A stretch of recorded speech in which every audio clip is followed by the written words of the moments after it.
Johnny Somalian. What is there to be said about this guy that every other YouTuber, streamer, TikToker, Twitch, whatever has not said about this guy? The thing about him is that he's always there playing this game of F around and find out, right? Now you would think that after being in a Japanese prison for 90 days, the constant beatings that he's been taking, being jumped, being threatened, everything like that, you would sit there and think, you know what, maybe I should sit there and slow down a little bit. Nope. The minute he got out of that 90-day prison and he got back to the States where it's safe, he started sitting there talking his ish, right? Because that's the thing about Johnny.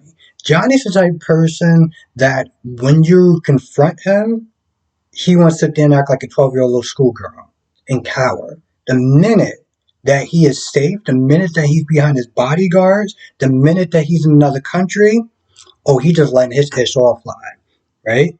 And so now he is in Israel, being the usual scumbag, um, sexist, racist, and everything in between. He picked a fight with someone, and this guy's getting arrested. He starts calling this guy.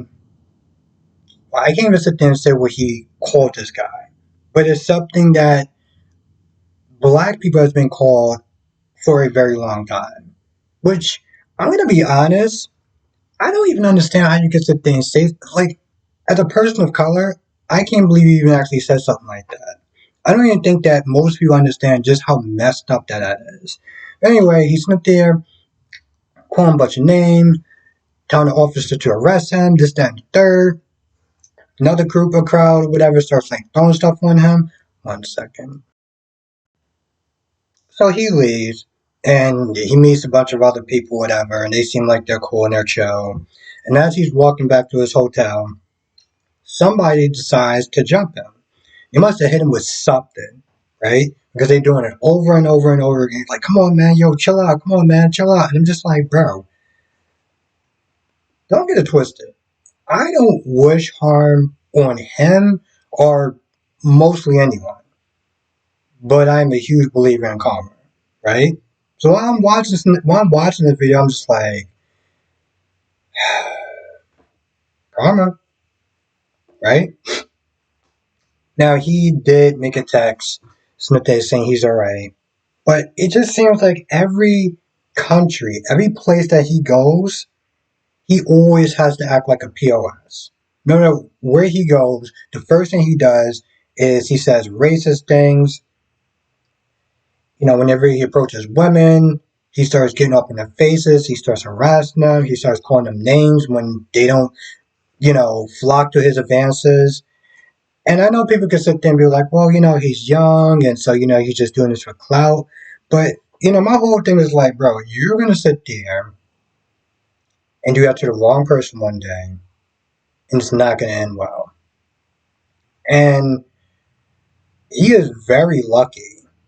Because here's the thing, when you go to these other countries or whatever, let's just sit there and say that not everyone is exactly nice to U.S. citizens, and most of them wants to sit there and make an example out of people like us.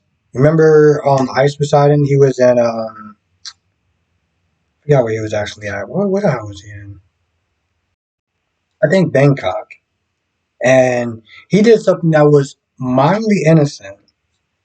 They were going to throw him in jail for 4 years. I don't think that people understand when you go to another country, you don't get the same type of privileges that you might get in America, right? So he's going to go to the wrong country. He's going to do something that may seem like it's innocent or just his typical trolling ways. And it may not end as well as it did in Japan, which he was talking about, complaining about how hard it was and this, that, and the third. But yet he's back out doing it again. So I gotta sit there and wonder, is this clout and everything like that really worth um, all this, you know, kick deals, whatever you want to sit there and call it. Is it worth it? Because you're not going to sit there and be able to spend it if you're 6 feet under. Anyway, that's just my take on Johnny Smolian, the worst kick streamer to pretty much just ever live. Um, I don't know. It's still kind of a tie between him and Jack Doherty, but I would definitely sit there and say that he might actually be worse. I don't know. Let me know in the comment section. Do you think Jack Doherty is actually worse, or do you think that Johnny Smolian is worse? Because I'm gonna sit there and put my money on him. But with that being said, I'm gonna go. I'll see you in the next video.